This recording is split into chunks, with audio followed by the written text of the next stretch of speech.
Selamat malam Bapak Ibu Jemaat yang dikasihi Tuhan. Kita bertemu lagi di dalam malam pembinaan iman memasuki bulan April pada tahun 2021. Tapi sebelum kita membaca firman Tuhan, mari kita bersatu di dalam doa. Bapa yang Maha Kasih di dalam Tuhan Yesus Kristus, terima kasih untuk malam hari ini kami bersyukur sebab kami boleh merasakan kembali pertolongan, pemeliharaan dan juga kasih Tuhan. Berkati setiap kami yang saat ini sungguh-sungguh mau belajar akan kebenaran firman-Mu. Di dalam pimpinan Roh Kudus kami mohon berkat dan juga hikmat. Di dalam nama Tuhan Yesus kami berdoa. Amin. Ya. Bapak, Ibu dan Saudara, bacaan di dalam malam pembinaan iman pada hari ini, mari saya mengajak kita untuk membuka lanjutan dari bacaan sebelumnya, yaitu dari Wahyu pasal 2 ayat 12 sampai dengan ayat yang ke-17. Saya akan membaca untuk kita sekalian, demikianlah firman Tuhan. Kepada jemaat di Pergamus, dan tuliskanlah kepada malaikat jemaat di Pergamus. Inilah firman Dia yang memakai pedang yang tajam dan bermata dua. Aku tahu di mana engkau diam, yaitu di sana, di tempat tahta iblis. Dan engkau berpegang kepada namaku, dan engkau tidak menyangkal imanmu kepadaku, juga tidak pada zaman Antipas saksiku yang setia kepadaku, yang dibunuh di hadapan kamu, di mana iblis diam. Tetapi aku mempunyai beberapa keberatan terhadap engkau. Di antaramu ada beberapa orang yang menganut ajaran Bileam, yang memberi nasihat kepada Balak untuk menyesatkan orang Israel, supaya mereka makan persembahan berhala dan berbuat zina.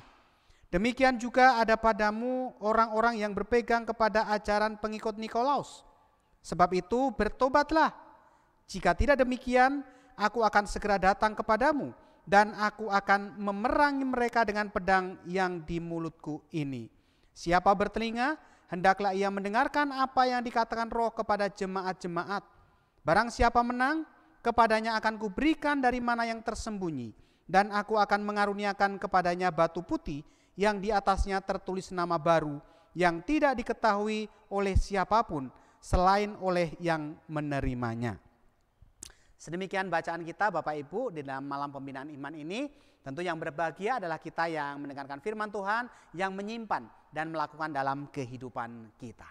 Bapak Ibu dan Saudara, kalau kita memperhatikan dalam setiap surat yang ditujukan kepada jemaat di Asia, tentu masing-masing memiliki ciri khusus. Nah, ada satu ciri khusus dari gereja atau jemaat di Pergamus dalam bacaan kita hari ini, yang kalau kita perhatikan cukup menonjol. Mengapa? Sebab dikatakan gereja itu berdiam di kota di mana iblis menempatkan tahtanya. Nah, hal ini ditonjolkan dengan 3 cara yang berbeda. Yang pertama dikatakan bahwa aku tahu di mana engkau diam, yaitu di sana, di tempat tahta iblis, dalam ayat yang ke-13. Kemudian yang kedua, disebutkan 2 kali, yaitu di awal ayat 13 dan di akhir ayat itu. Antipas yang dibunuh di hadapan kamu, di mana iblis diam. Nah, kemudian yang ketiga, pernyataan-pernyataan ini adalah unik. Unik di dalam rangkaian surat kepada ke-7 gereja atau jemaat di dalam Wahyu pasal 2 sampai dengan ayat pasal yang ketiga. Dan unik di dalam seluruh bagian Alkitab yang lainnya. Bapak Ibu, kunci untuk memahami gereja ini adalah geografi fisiknya. Dalam kaitannya tentu dengan geografi tentang demoniknya, atau jika boleh dikatakan di mana secara signifikan itu adalah eksistensi atau keberadaan gereja, tetapi juga sekaligus keberadaan iblis atau setan di sana. Karena berdiamnya iblis di kota itu yang sama dengan keberadaan gereja, sangat memiliki pengaruh terhadap kerohanian sidang jemaat yang ada di Pergamus. Jadi apa yang dikatakan di dalam Wahyu pasal 12 ayat yang 13 mengenai kehadiran iblis di Pergamus? Pertama, ya, iblis berdiam di sana. Sebagai roh, iblis tidak membutuhkan sebuah rumah atau sebuah dapur atau tempat tidur dan sebagainya. Tetapi ia dikatakan berdiam di Pergamus dalam artian bahwa ketika ia tidak sedang berkeliling, ia hidup, ia menetap di sana. Ia hadir di sana secara pribadi lebih daripada tempat-tempat yang lain. Ini yang dikatakan sungguh tempat yang luar biasa. Kemudian yang kedua, iblis bukan hanya berdiam di sana, tetapi bahkan ia memiliki tahta di Pergamus. Tahta iblis ini menyatakan tentang pemerintahan, tentang kekuasaan yang dimiliki oleh iblis di Pergamus. Itu artinya juga di Pergamus iblis memiliki pengaruh, iblis memiliki kuasa yang lebih besar dibandingkan dengan tempat-tempat lain di kota-kota atau di jemaat-jemaat yang lain. Iblis adalah ilah zaman ini. Ya, dalam arti sebagian besar warga dunia hidup dan mati di dalam ketidakpercayaan. Dan dengan begitu mereka melayani dan mengikuti iblis. Tetapi iblis bahkan lebih berkuasa lagi di Pergamus. Digambarkan ia seperti raja yang memerintah dari tahtanya yang tidak kelihatan. Nah, Bapak Ibu bisa membayangkan hal-hal apa yang mungkin dilontarkan orang mengenai pernyataan-pernyataan tadi. Tentu orang mengatakan tidak pantas.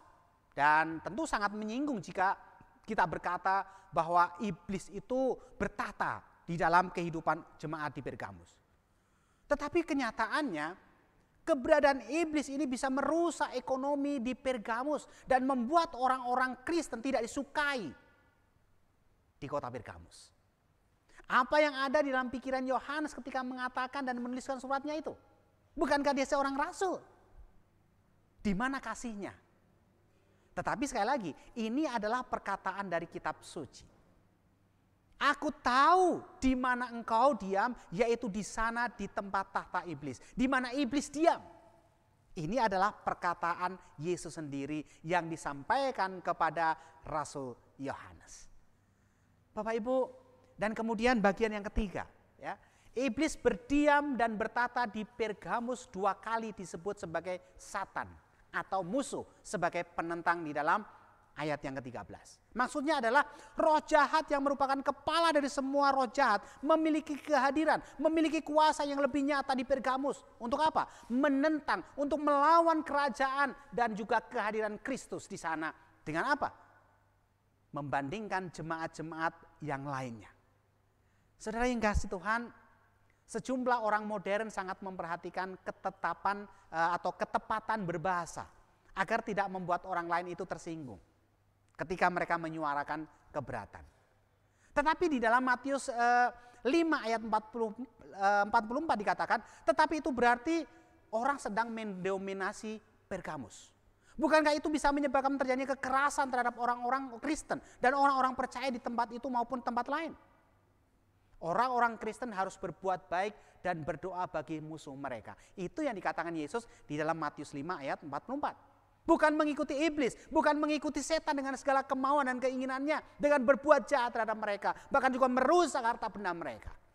Dengan menyatakan bahwa iblis berdiam dan berkuasa di Pergamus. Di sini kita perhatikan Yesus sedang menjelaskan tentang asal semua kejahatan yang dihadapi oleh gereja itu. Firman Tuhan dikatakan pedang yang tajam dan bermata dua di dalam ayat yang ke-12. Yang keluar dari mulutnya. Digambarkan sangat tajam dalam melawan iblis dan juga melawan kuasa dosa. Dan kemudian memanggil semua orang agar bertobat, menerima, mengikuti Yesus sebagai Tuhan dan Juru Selamat. Jadi ada apa di Pergamus yang mengindikasikan atau menggambarkan bahwa iblis berdiam dan bertahta di sana? Atau bahwa firman Tuhan menyatakan kehadiran kuasanya itu lebih nyata di sana. Saudara, Pergamus melayani banyak berhala.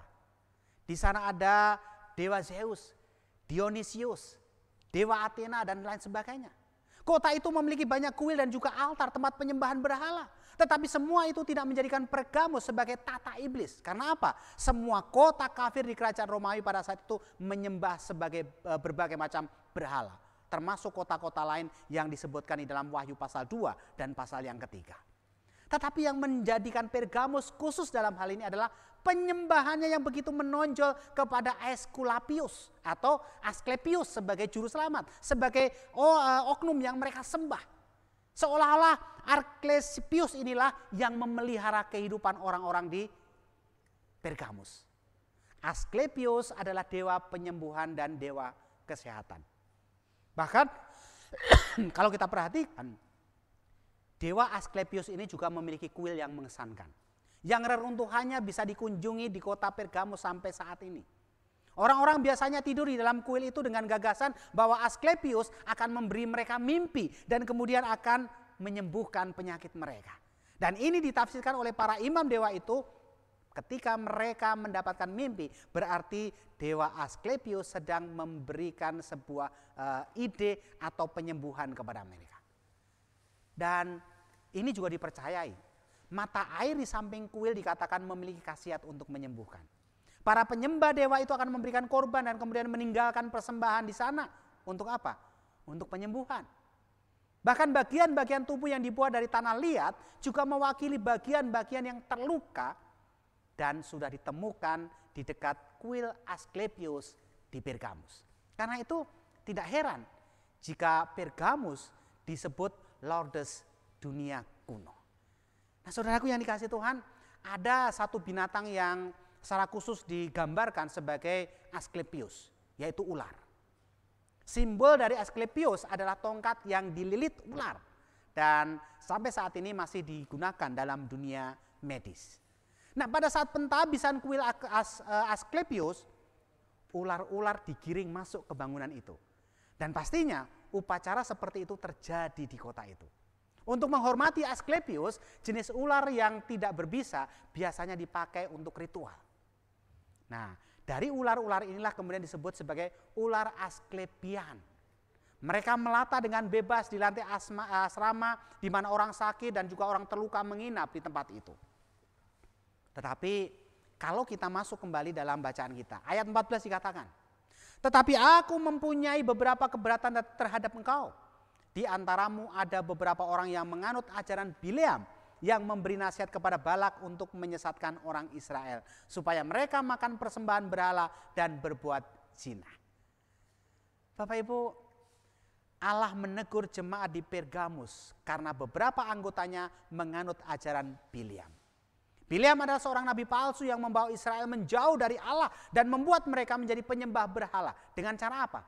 Menggoda mereka untuk menjalin hubungan dengan para imam wanita yang jelas-jelas adalah penyembah berhala. Karena itu Tuhan menegur mereka yang imannya sudah meninggalkan Allah. Hati orang-orang itu yang sudah meninggalkan Allah dan malah menyembah dewa-dewa palsu.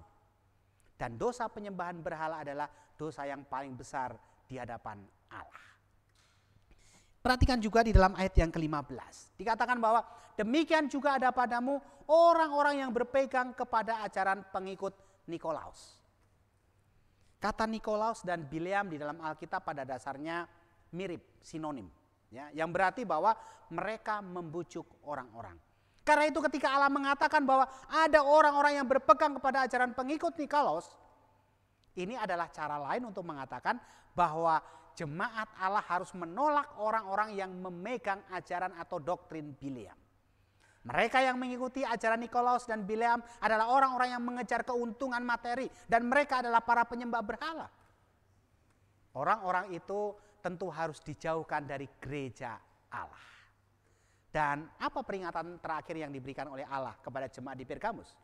Perhatikan di dalam ayat 16. Dikatakan bahwa sebab itu bertobatlah, jika tidak demikian aku akan segera datang kepadamu dan aku akan memerangi mereka dengan pedang yang di mulutku ini. Allah dengan ini memberitahukan kepada jemaat di Pergamus untuk meninggalkan penyembahan dewa-dewa palsu. Agar mereka meninggalkan pengejaran mereka akan keuntungan dunia dan kembali kepada jalan yang benar. Memperingatkan kepada orang-orang di Pergamus bahwa kalau mereka tidak bertobat, Allah sendiri yang akan memerangi mereka dengan pedang yang ada di mulutnya. Dengan kata lain, ini adalah perkataan yang keras di mana Allah memperingatkan bahwa Ia akan menghukum mereka yang tidak bertobat dari ajaran Bileam. Meskipun mereka termasuk orang-orang percaya. Mereka yang mendengar peringatan Allah dan kembali kepadanya akan hidup, baik secara fisik maupun juga secara rohani. Tetapi mereka yang tidak berarti, ya, yang tidak percaya dan tidak bertobat, mereka sedang memasang dirinya untuk menerima kebinasaan baik secara fisik maupun rohaninya. Supaya orang-orang kudus dan para hamba yang ada di Pergamus, ya, orang-orang kudus para hamba Allah berbahagia dalam kehidupan di dunia ini dan selanjutnya. Karena itu mereka harus mendengar firman Allah. Mereka harus mengikuti firman Tuhan dengan iman mereka. Dan ayat terakhir, ayat 17 dikatakan, siapa bertelinga hendaklah ia mendengarkan apa yang dikatakan Roh kepada jemaat-jemaat. Barang siapa menang, kepadanya akan kuberikan dari mana yang tersembunyi. Dan aku akan mengaruniakan kepadanya batu putih yang di atasnya tertulis nama baru yang tidak diketahui oleh siapapun selain oleh yang menerimanya. Bapak, Ibu, dan Saudara, orang-orang kudus yang sesungguhnya akan menyambut bahwa kemartiran mereka sendiri dan juga sukacita mereka akan dapatkan ketika mereka sungguh-sungguh hidup dalam Kristus. Allah juga mengatakan kepada kita bahwa mereka yang menjadi martir di dalam namanya, ia akan memberi makanan surgawi dan akan mencatat nama mereka di dalam kerajaannya. Supaya apa? Supaya kita hidup secara fisik dan rohani. Karena itu kita harus mendengar apa yang dikatakan Roh Kudus kepada jemaat Allah. Kepada mereka yang mengalahkan tentang ajaran Bileam maupun juga Nikolaus. Mereka yang menang dalam menghadapi peperangan melawan pengikut iblis. Allah memberikan janji akan memberikan kekuatan iman dan membebaskan mereka dari kuasa dosa. Dan janji yang luar biasa adalah ia akan menuliskan nama di dalam kitab kehidupan. Bapak, Ibu, dan Saudara, Alkitab mengatakan berulang kali dalam bagian yang lain bahwa orang-orang yang bertahan sampai akhir akan menerima keselamatan. Orang-orang kudus dengan kata lain perlu bersabar di zaman akhir sehingga mereka bisa mempertahankan iman mereka kepada Injil dan juga di dalam Roh Kudus. Nama mereka yang dilahirkan kembali tertulis dalam kitab kehidupan. Orang-orang percaya harus masuk kerajaan Allah. Dengan cara apa? Meninggalkan mengejar keuntungan materi dan duniawi. Tetapi di dalam iman harus mengalami pertobatan. Akhirnya saudara, melalui malam pembinaan iman pada hari ini, kita belajar bahwa bagaimana kehidupan di Pergamus. Tahta iblis ada di sana. Karena bisa jadi mereka memberikan kesempatan iblis untuk menguasai mereka. Tetapi luar biasa ketika Allah memberikan janji dan juga mengingatkan, bertobatlah. Mungkin dalam kehidupan kita saat ini kita tidak mengatakan bahwa kota kita adalah tempat di mana iblis bertahta. Tetapi sangat mungkin hati kita menjadi tempat di mana iblis bekerja. Karena itu jangan pernah memberikan kesempatan sedikit pun, bahkan juga sesaat sekalipun kepada kuasa iblis untuk memerintah hidup kita. Mengapa? Sebab semuanya itu akan berakhir dengan kebinasaan. Tetapi seperti yang dikatakan Yesus melalui Rasul Yohanes kepada jemaat di Pergamus, bertobatlah. Saudara, masih ada kesempatan bagi kita untuk sungguh-sungguh meletakkan dan juga memberikan kesempatan Allah bertahta di dalam kehidupan kita. Agar apa? Kuasa iblis dihancurkan, kuasa iblis disingkirkan, dan pada akhirnya kita menjadi orang-orang yang memiliki damai sukacita. Kita memiliki kasih dalam kehidupan kita. Dan akhirnya nama kita dicatat di dalam buku kehidupan. Karena itu kepada jemaat di Pergamus katakan bertobatlah. Maka hari ini firman Tuhan juga katakan kepada kita, bertobatlah. Sebab Allah penguasa sekaligus pemilik kehidupan kita. Tuhan Yesus memberkati kita dan juga menolong kita sekalian untuk senantiasa setia, taat, dan menjadi anak-anak Tuhan yang sesuai dengan kehendaknya. Tuhan Yesus memberkati. Amin.